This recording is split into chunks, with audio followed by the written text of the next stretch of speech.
I have always emphasized throughout my career the importance of stories, and today is not going to be any different.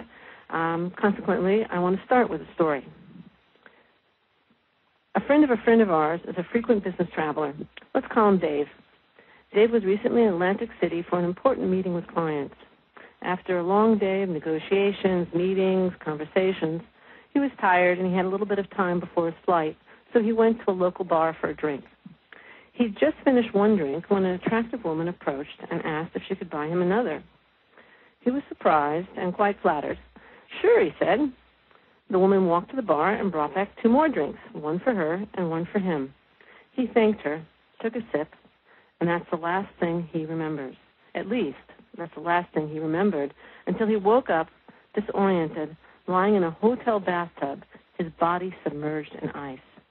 He looked around frantically, trying to figure out where he was and how he got there. Then he spotted the note, "Don't move, call 911. A cell phone rested on a small table beside the bathtub. He picked it up and dialed 911, his fingers numb and clumsy from the ice and cold and wooziness. The operator seemed oddly familiar with his situation. She said, "Sir, I want you to reach behind you slowly and carefully. Is there a tube protruding from your lower back?" Anxious, he felt around behind him, and sure enough, there was a tube. The operator said, "Sir, don't panic, but one of your kidneys has been harvested. There's a ring of organ thieves operating in the city, and they got to you. Paramedics are on their way. Don't move until they arrive." Now, how many of you, please raise your hand, how many of you have heard this story or some variation of it?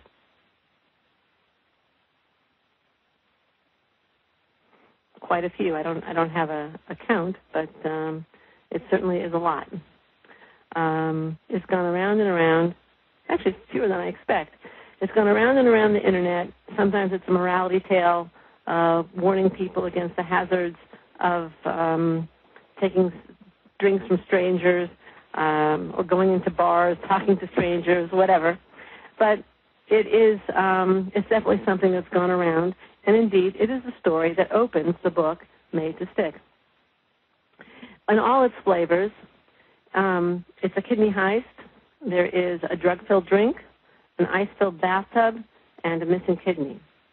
Now, Chip Heath and Dan Heath, brothers, who are the authors of Made to Stick, upon which I'm basing this webinar, Made to Stick, Why Some Ideas Survive and Others Die, have researched how to make ideas stick, how to make them understandable, how to make them memorable and effective, by studying stories that have gone around and around the Internet, have withstood the test of time, parables, fables, biblical stories. And today we are going to, or even advertising jingles and effective and political communications. Today we're going to explore and apply the concepts that they elucidate in their book we're going to apply them to application essays, personal statements, and statements of purpose. I want to just take a second to add to Miriam's introduction. I am the president of Accepted.com and founder, and it's in that capacity that I'm providing this presentation. Since founding Accepted.com in 1994, I have read thousands of applications and personal statements. Most were forgettable, instantly forgettable. Some were not worth reading, but some also, a few, have stuck. And after I read Made to Stick, I realized that many of the ideas that they discussed, the principles they discussed, were also the principles that made those essays memorable so that I can still talk about them today.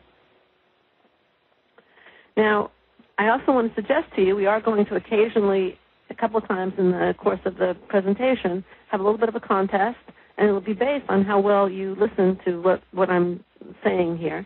So even if you don't find it interesting, listen anyways, and you may just win a prize, which would be a free ebook from Accepted.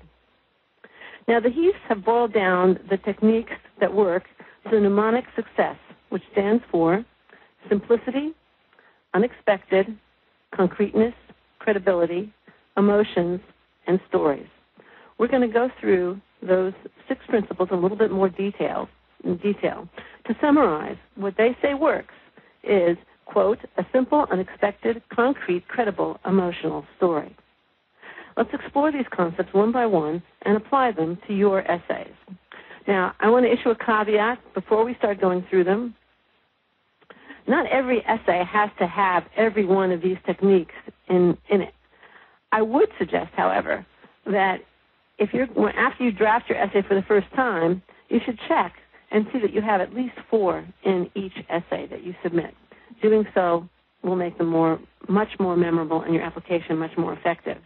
Obviously, I'm not talking about short answer questions. I'm talking about essays. Simple. That should be the easiest one to deal with, right? Simplicity. Couldn't be easier than that, but it is deceptively difficult. What is the most obvious idea you want your essays to convey? That idea is your core idea. That is the idea that has to suffuse your work. When you're writing your essay, you want to strip out anything that is non-essential, and you want to make sure that every word, every sentence, every paragraph supports your core idea. Think how effective it has been for, let's say, Volvo to focus so much on safety so that, you think, what is a safe car? Volvo comes to mind. Toyota, until recent events, of course, was known for engineering and reliability. I think now it's probably known for recalls. But until the whole sticky brake pedal, its messaging was extremely effective, and of course the reality supported that their cars were reliable. Southwest Airlines, the low-cost airline, everything about Southwest Airlines, both in terms of what they do and what they say, focus on the fact that they keep costs down. In politics, obviously you had the Obama campaign's very effective focus on hope and change in the last election. The results speak for themselves. In 1992, when Clinton ran for office, he was famous for being a policy wonk who liked to discuss arcane details. His handlers and campaign strategists said, no, you should not discuss those details. You have to keep the focus on the economy. It's the economy stupid was the motto for the campaign. So your core idea has to be the guiding light for your essay writing. It also has to be simple. It has to be your core, and it has to be compact. How do you keep it compact? Well, one is just to keep it very simple and very short. The other idea, in terms of how do you convey a lot with that central idea, is you use the power of metaphor and already familiar ideas and images. Again, if you think back to the kidney heist, call 911 has a lot of power. When he saw that sign, he knew it was a life and death situation. Indeed, one of the sample essays in the medical area on accepted.com starts with the words, call 911. You don't have to say it was an emergency. You don't have to go into a lot of description. Call 911 has an enormous amount of impact because of all the associations that go along with it. So that's the first principle. The next principle in the Heath success mnemonic is unexpected. By that, we mean break a pattern. If the question is general or asks you to tell us about yourself, don't start with the expected. Don't start with, I was born in, my parents came from, I want to be a doctor, lawyer, Indian chief because. That's what your reader has read umpteen times before. I mean, I can't tell you how many personal statements, application essays start with these phrases. Do the unexpected. Best way to do the unexpected is to start in the middle of the action. Again, the example I cited before, call 911. Started the essay where the applicant was going to talk about he was already a certified EMT, and he chanced upon an accident victim, a very seriously injured accident victim, and his first response was call 911. Or there's an MBA applicant essay on the site where the MBA applicant is rushing around from one Asian airport to another because his goal was ultimately to do business in I think, mergers and acquisition in Asia. Another example, a law school applicant started her essay with, the sweat trickled down my nose. That's a very unexpected opening for a law school essay. So start in a way that's a surprise, because surprise gets attention. Go against the expected, the anticipated, but do so in a non-gimmicky way. And by non-gimmicky, I mean it has to connect to your core, to that simple idea that's going to be suffusing your essay and guiding you as you write. So your opening should reflect or anticipate your core. Again, the medical student who started his essay with call 911, he explores in his essay both his own coolness under pressure, which can be a very good quality for a doctor, his ability to respond even though that first patient, that accident victim tragically died as he was doing CPR, and how it deepened his interest in medicine. It didn't turn him off to the field, and then he goes forward and discusses what he intends to be doing. As you're writing and trying to think of what's unexpected and what's expected, I want you to think of the following story that I read in Made to Stick.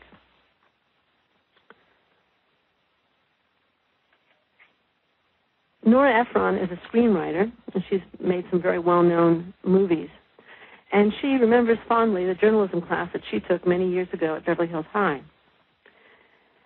In this class, the first assignment was for the students to write the lead for their high school newspaper with the following of a story with the following facts.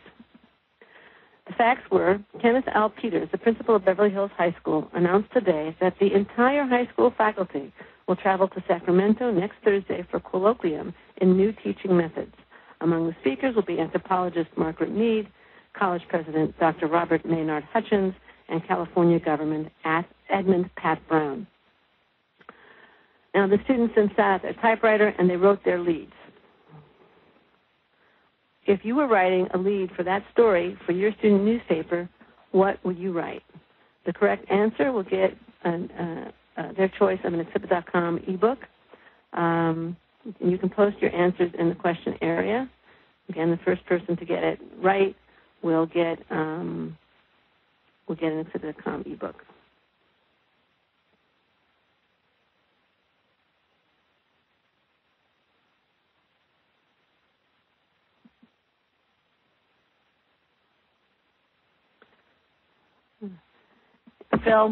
Phil, you pretty much got it. No school next week. It's actually no school next Thursday, but that's correct. So Phil, Son, Miriam, if you could make a note of it, he gets his choice of an exhibit.com ebook. The question was that if you have a given set of facts, what should the lead be for the high school article? And Phil, Son got it. It's no school next week. Now, why is that relevant? One, you want to know, you have to know what your audience would be interested in when you're writing. So you have to know your audience, and we're going to deal with that a little bit more in a minute. And then the other fact is, hold on a second, I'm having a little trouble with my slides. Okay, back to all right, where we want to be. The other fact is that you want to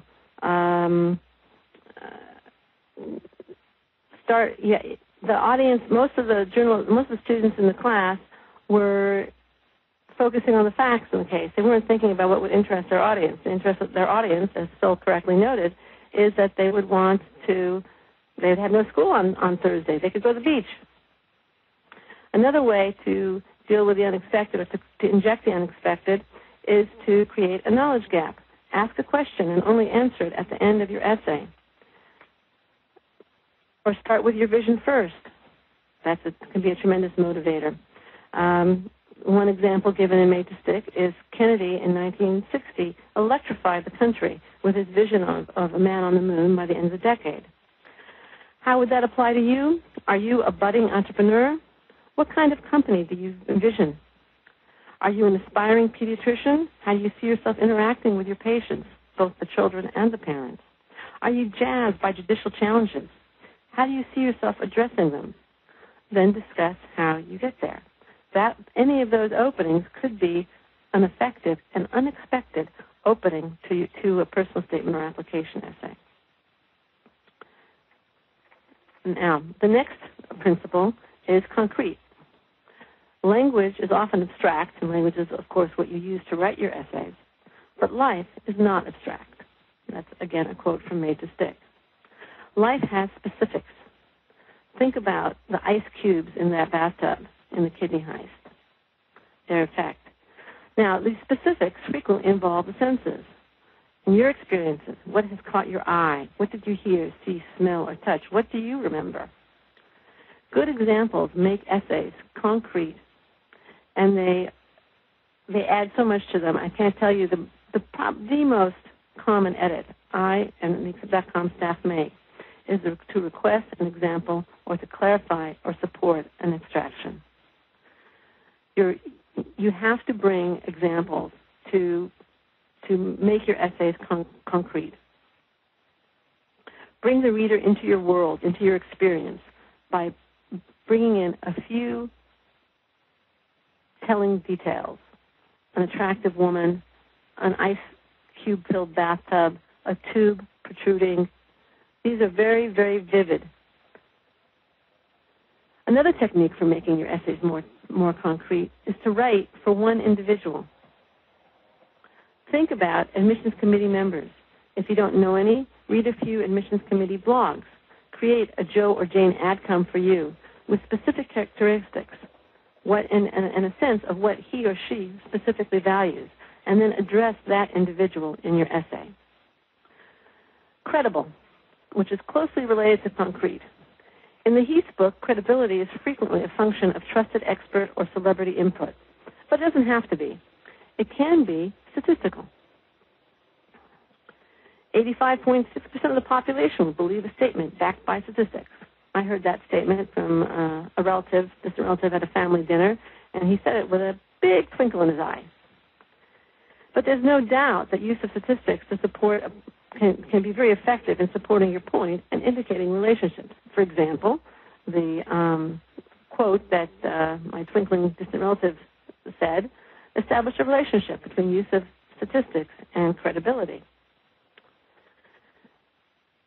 Now, let me give you another example.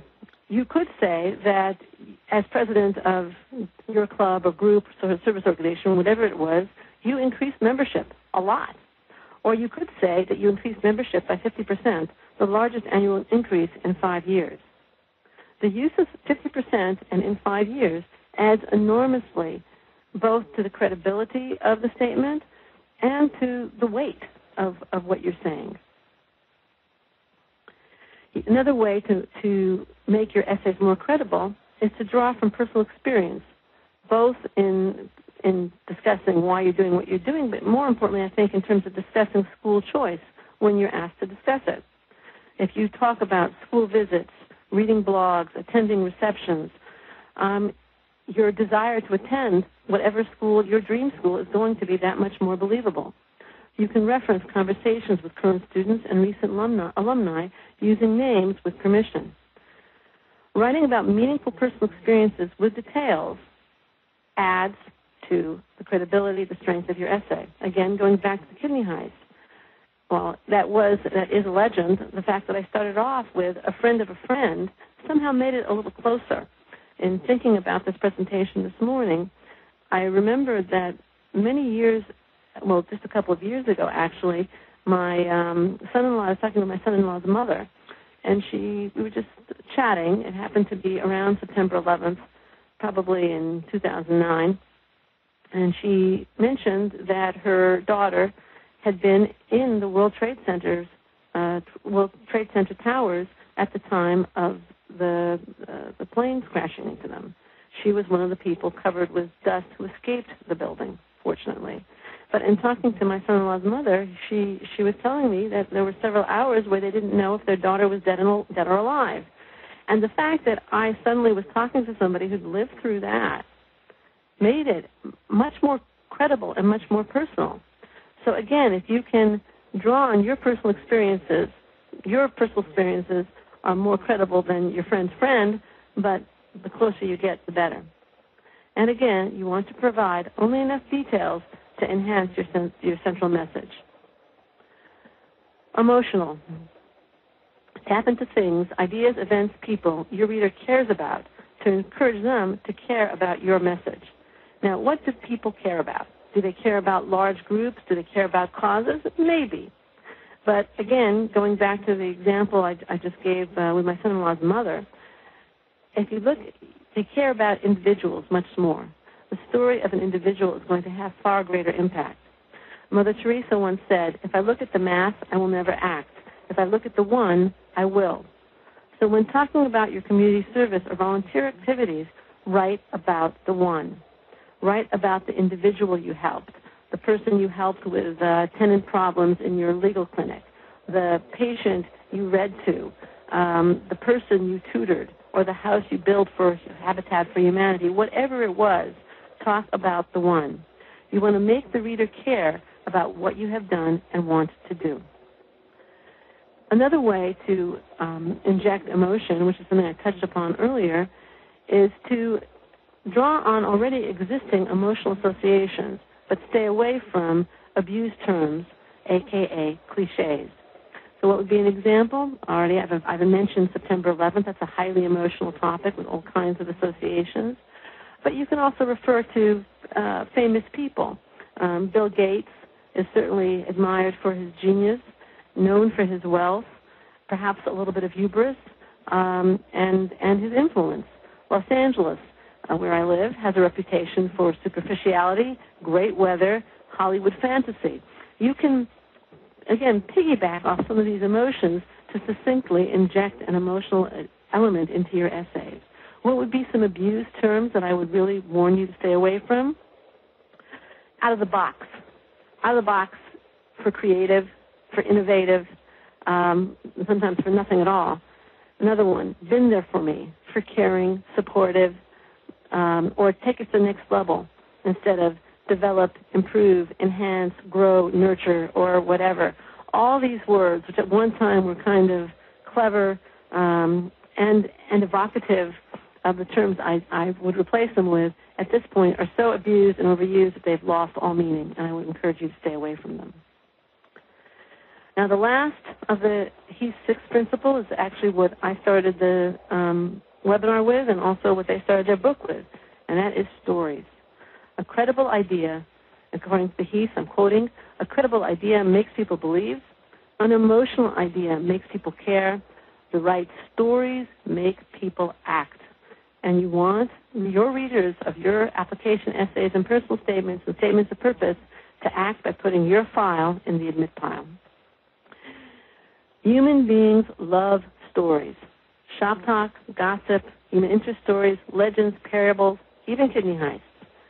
They tell stories constantly. We all tell stories constantly. Stories provide in your application, well, some would say, I wouldn't necessarily agree with this, that some would say that stories provide context for the data found in your transcript, application boxes, and resumes. I would argue that the data provides context for your story. Stories provide the humanity in your applications. When you don't tell stories in your essays, you're essentially hiding yourself instead of introducing yourself. Now, the Heaths go through different kinds of effective and common plot types in inspirational stories. For example, the wildly popular Chicken Soup books. And they boil them down to 3 inspirational plot types, what I call the 3 C's. And you may be wondering, why am I pointing to inspirational stories or motivational whatever? Because, again, you are trying to persuade your readers to act a particular way. So these plot types are effective tools for you to use. The first of the 3 C's is the challenge plot. Think David and Goliath, the movie Rocky, when the Mets won the World Series for the first time. What is the challenge plot type? Quote, a protagonist overcomes formidable challenge and succeeds, close quote. So what challenges or obstacles have you overcome, handled, or mastered? And I'm not talking about a pity essay. You don't have to have come from an impoverished background to have faced challenge. The question is, when have you faced them and handled them? The second kind of plot type is the connection plot type. A story about people who develop a connection that bridges a gap, either a racial, class, ethnic, religious, demographic, professional, or otherwise. Think Romeo and Juliet, the Titanic romance, all kinds of examples. Typically, you would find connection essays in community service context or extracurricular activities essays. Think team sports, the band, play, drama, troops, that kind of stuff. An excellent example is found in the Finance Professional's Guide to MBA Admissions by Cindy Tokumitsu and myself. The third type of plot, is the creativity plot. Someone making a mental breakthrough, solving a long-standing puzzle, or tackling a problem in an innovative way. And this could be some kind of product design story, solution to a problem story, many, many different kinds. Now, the purpose of mentioning these effective plot types is to help you identify the stories you have in your life, again, your experiences, that are most likely to be inspiring and sticky. Choose the stories that have these elements for your essays. Now, let's go through and review quickly. What are the made-to-stick principles? And again, the Heath techniques for success. Simplicity. By that, we mean a core idea that is compact and that drives everything you decide to include in your essay or throw out. Unexpected. Think of a surprise. Unexpected. Break a pattern. Create a knowledge gap. And then engender curiosity. Concreteness. The difference between language and life. Language is abstract. Life isn't. Life has specifics. Use details from your experience. Write for one admissions committee member, not for the amorphous, anonymous them. Credibility. Use of numbers and statistics. Reference your visits and personal interactions and personal experiences to add to the credibility of your essays. Emotional. Write about the one.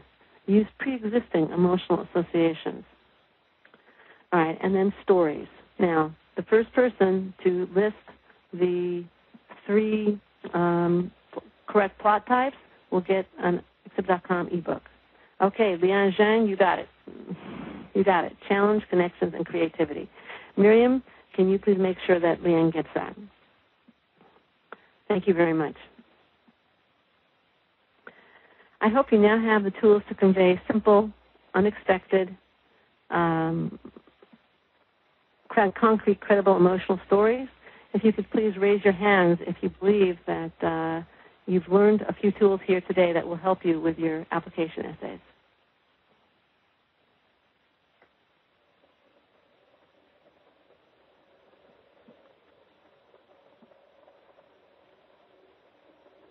Okay. Oh, we're getting higher again. All right. Thank you. I'm glad. Most of you found it valuable. If you would like to make your application essays, personal statements, and statements of purpose into memorable essays that stick, I invite you to explore Accepted.com with its many rich resources for graduate applicants. I specifically, and college applicants for that matter, I specifically recommend 5 Fatal Flaws to Avoid in Your Essays, a free series of 5 tips to help you write your application essays. Now, these fatal flaws or errors are like Teflon. They're the opposite of stickiness. They're the opposite of the 6 principles I discussed today. When you commit these errors or when these flaws inhabit your essays, nothing sticks. You can subscribe to the series at www.accepted.com/personalstatementflaws.aspx. And I'm going to leave that slide up there for a moment so that you can copy it down. And Miriam also put it in the, I think in the question box, in the chat box for all of you to click on if you want to. But don't click away because I'm going to take questions and answers in a minute.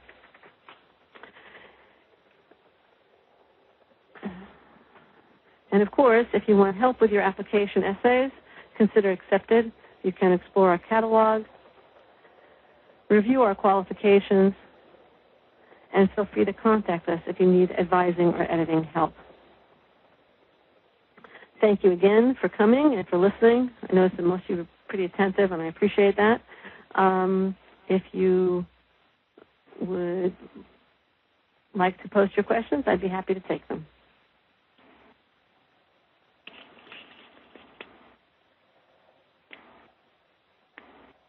Well, Linda, it looks like we have a whole bunch of nice questions over here. Ganesh actually asked, how do you tackle the reapplicant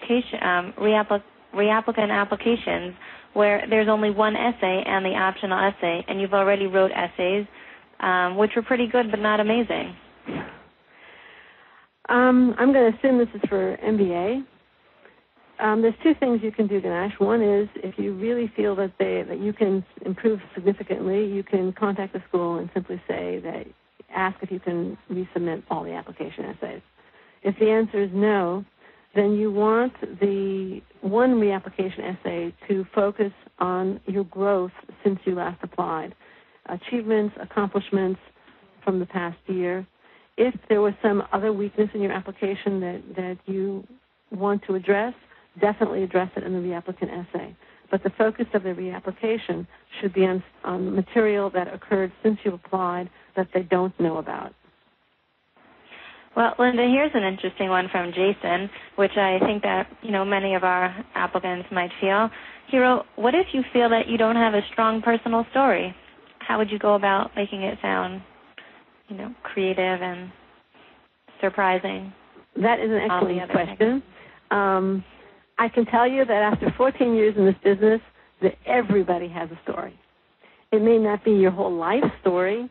It might be a specific experience or a certain pattern of experiences, or it might be a hobby. I can tell you, and this is one of the things that stuck with me from a long time ago, I had an applicant once who was working with me, and he included a short paragraph on a hobby of his in his medical school application essay, and his particular hobby was butterfly watching. That's not a big crowd pleaser normally. That's not considered exciting or anything, but when he went for interviews, he was told that was what really caught the reader's eye. So I wouldn't be too afraid about being dull. I would find something that you want to write about that excites you and write about that. That is probably where your personal story is to be found. Okay, well, thank you, Linda. That was very clarifying. Varun has a question that, I feel a lot of us probably have this issue as well. He wrote, could you shed more light on abused terms and how to better avoid them, citing some examples? Well, those three are my top three. Another one, if I have to go further down, is leverage ideas. Leverage has a certain meaning in physics, and it's come to mean use. Another really abused term is, it just flew away. It'll come back. How do you avoid them? You simply don't use them. You use the terms that they replaced, if they still have any kind of meaning. Been there for me. Well, what did they actually do? What are they? They are terms that you see everywhere you turn when somebody isn't quite sure what to say. Take it to the next level. What does that really mean? What do you mean specifically by that, speaking of abstractions as opposed to specifics? So when you're using a cliche like that has lost all meaning, dig a little bit deeper into yourself and try and figure out what you're specifically trying to say. Okay, great. Thank you, Linda. Abina asks, Linda, do you think the 6 characteristics you've provided become too obvious or transparent if you utilize 4 to 6 in each essay? In most cases, schools have about 3 to 4 essays that you'll have to complete. No.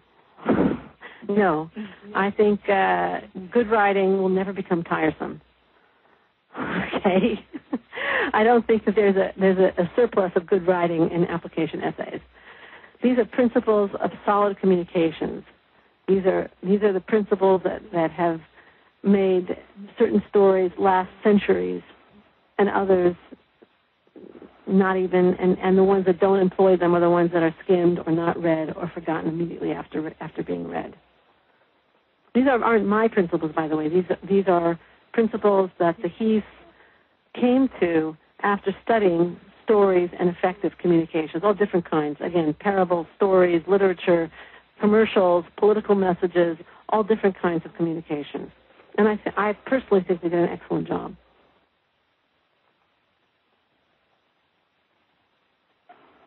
Miriam, are you there? Okay.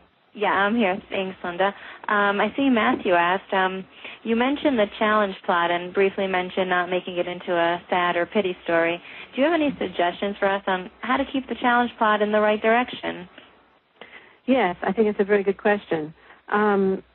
It becomes a pity essay when you come across as damaged goods at the end of it. If you suffered a setback and come out stronger from the setback, it's a challenge essay and a very positive kind of challenge essay.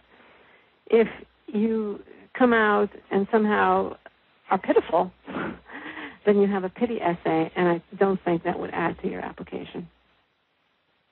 Okay, that was definitely very clarifying. Leah asks, when talking about personal experiences, how personal is too personal? Like challenges of, being poor during college or having no support or, being abused. Where's the line over here?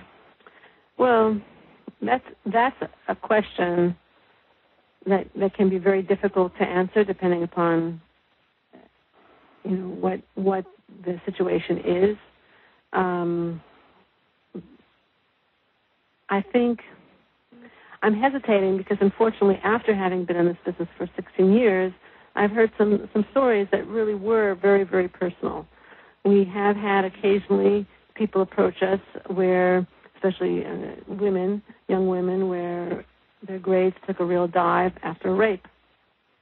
In that case, it would, and we have worked occasionally with young adults who came from abusive homes and had to come back from that experience. So in those cases, in order to explain the grades or the dive in grades, they had to discuss the very painful experience. Obviously, they didn't have to go into details. They just had to provide the information. And then the challenge became showing that, okay, I'm over it. I'm beyond it. I've learned to. Okay, well, thank you, Linda. Amit asks, we've been talking about essays individually. Could you talk a bit about the theme of the entire application? Obviously, you're talking about an application where you have more than one essay. I look at an application more in the context of peeling an onion and uncovering different layers of personality than branding, okay? I completely agree and support the idea that every essay has to have a theme, but I much more like the idea of, in situations where you have multiple essays, having each essay bring out a different facet of your experience and character and personality than just, stamping a brand on you as an individual. Part of the application process is, of course, introducing you, and part of getting to know somebody is getting to know the different facets of that person's personality. So I like the peeling an onion analogy much more than the brand you concept when talking about application essays. So therefore, I don't really like the idea of having, quote unquote, a unifying theme for the essay, because I think that limits you and tends to make you seem unidimensional or bidimensional as opposed to multidimensional. If there's since you are going to have to choose what to write about, you're going to want to choose those experiences that present the most impressive and comprehensive and distinctive portrait of you through your application. But beyond that, I would go for multidimensionality. Well, thanks, Linda. It looks like Artie asked a question that is probably on almost everybody's mind over here. He wrote, after reading thousands of applications, how do the admissions officers decide on which ones are the best? How do they decide which personal experiences is the best possible example or one that's, I guess, going to stick with them, which is the theme of your webinar? Right. Well, the admissions decisions are based on many different factors. They're not just based on, this is not strictly an essay writing contest, okay? The essays are one part of your application, and that's the part we're dealing with in this webinar. So that's something to keep in mind. That's the question there becomes, how do the admissions committee weigh your qualifications? They're going to look at your test scores, they're going to look at your grades, they're going to look at your work experience if you're applying particularly to business school. They're going to look at your extracurricular activities for all programs. They're going to look at the leadership, and they're going to look at everything, your resume, your transcript, the boxes, you name it, they look at it. The other thing they're looking at, which you have absolutely no control over, is the makeup of their class. They want, all schools, undergraduate and graduate, want qualified and diversified classes. So they are going to be weighing up both your qualifications and their needs. Thanks, Linda. Well, it looks like Ant just asked an interesting question. He wrote, any suggestions on how to use stories on essays that don't at first seem conducive to telling a story? For example, a business school goals essay question. Oh, I disagree. Business school goals essay questions are great for stories. They usually are, 500 words. Sometimes they're 400 words, I realize, but, they usually give you enough room. There is an example on the website of a goals essay that you might want to look at. It starts off with a little story that's a day in the life in the future. But I think goals essays are great for starting with stories. For example, you could start with an influential experience that clarified for you what your goal was, and just happens to be a very impressive achievement at the same time. And then discuss how it influenced your goals, why that school best supports your goals. Or, like our example on the website, you could start with a moment of action when you're actually doing what you hope to be doing, whether it's deal making, whether it's funding new ventures, whether it's marketing, whether it's social enterprise, entrepreneurship, whatever it is. You could start with that moment, what you see yourself doing. Very concrete. You know where you're going. You have direction. You don't have to say that, but if you start with a concrete, specific, vivid opening of what you see yourself doing, it will say it intrinsically. So I disagree with the premise of your question quite clearly. And I think that MBA goals essays are actually great essays to start with a story. And the example is on the website if you want to take a look at it. Well, thank you, Linda. I actually thought you would disagree with that. So I see Hannah asked a question that was echoed by a few other, actually quite a number of other attendees. She wrote, if your academic record isn't very strong, is that something that should be explained in the essay, or is it better to simply emphasize your other strengths in a compelling way? And other attendees had also asked similar questions in terms of how much should they focus on weaknesses such as low GMAT scores or GPAs, things like that, and how much should they focus on how they should address it. Well, some of that depends on your individual experience, what you're being asked, what kind of program you're applying to. This is obviously a general webinar in the sense that we're focusing on essays and not on particular types of applicants. In general, and also how bad the grades or the test score are. In general, it's harder to address a low test score than low grades, because you can retake tests and raise it if it's not a true reflection of your ability. Grades can be affected by immaturity in the first year or two of college. They can obviously be affected by external circumstances, a death in the family, illness, financial needs, the need to work. All kinds of things can affect your undergraduate GPA. And indeed, if your GPA took a hit for whatever reason and you feel it does not adequately reflect your ability, you can take classes. You can take a post-bac program for med school. You can take accounting, statistics, econ for business school to show that you have the quantitative ability, for example. You can take English and writing courses to show that you have English and writing ability, if your verbal score is an issue. or if you're applying to law school and don't have a lot of writing classes under your belt as an undergrad, or again, you had some kind of grade issues there. So I think for law school, that's a less effective technique. So there are things you can do with the GPA to just show that your GPA isn't effective. For test scores, the best thing is to just retake the test. In terms of addressing it in the application, I would say succinct, take responsibility, and to the extent possible, provide evidence of why that either GPA or test score is not representative of your ability by showing them other areas of achievement and evidence that you really are much better than that particular metric exhibits. Well, thank you, Linda. That was very helpful. Here's another question, a theme that's come up a few times. A few of the attendees wanted to know, like, what's the best way to balance, the professional, extracurricular, and personal experiences in your application?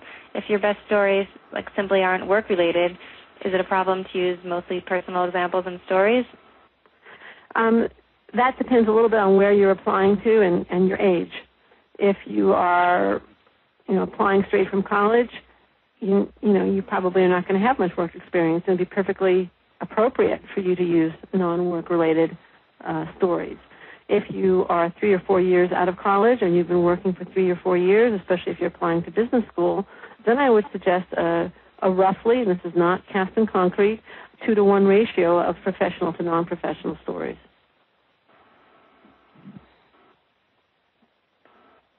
Let's see. We have a few more interesting questions here. I think we have time for another few questions, Linda. Sure. Okay, so let's see. A few of the applicants wrote if, they're international students, so how much practice, would they need before writing the essay, or is there a place where they can see sample essays to get an idea of how to make sure that their essays are on par? We have sample essays on the website for each category of applicant. We have for college, we have for MBA, mid, law, and other grad. So there are definitely lots and lots of sample essays on the website. I think a few of the categories also have a "Don't Write Like This" essay. So that can also be valuable. Again, the website is www.accepted.com. I think you can go www.accepted.com and then click on MBA on the left hand, and then you'll see a link to sample essays. The same for law. On the left hand, navigate to your category in the left hand menu, and then just look for sample essays. You'll find it quite easily. Okay. I actually just posted a link for everybody for the great. college sample essays. Another question that I see keeps coming up is word limits. So all, application essays have word limits, and there's a lot of things that we're trying to get in there. So how would you work with the word limits? Is it better to go over a little bit, stay under? Okay. For the MCAS application, there is actually character limits, and it is absolutely rigid. You cannot go over. Anything beyond the character limit will be cut off. So let's just start with that one. For most other applications, you're dealing with word limits. They are not rigid. The schools are not counting, and they're not cutting off. At the same time, they get very good at recognizing what is a typical length essay. So our personal rule of thumb is you want to be within 10% of the word limit. If you're dealing with page limits, I know there's a certain temptation to play with margins and spacing and all that stuff. You can play a little bit, but don't get ridiculous. When you get to be my age, small print is hard to read and irritating. And some of you, the admissions committee members, are my age. So, or maybe they got glasses when younger. You don't want to tick people off either. That's definitely a good suggestion when you're trying to get them to accept you to their program. Also, another suggestion for applicants, for people who have more questions, is to visit our forums, which I've also just posted. If you have questions that I haven't addressed here today, please do post them on the forums. And that's forums.accepted.com, and Miriam just posted the link. I want to thank everybody for attending. Thank you very much, Linda, for this informative webinar. And again, thank you to everybody for coming. Please remember to provide your feedback when you leave. There's going to be a survey when you leave, and we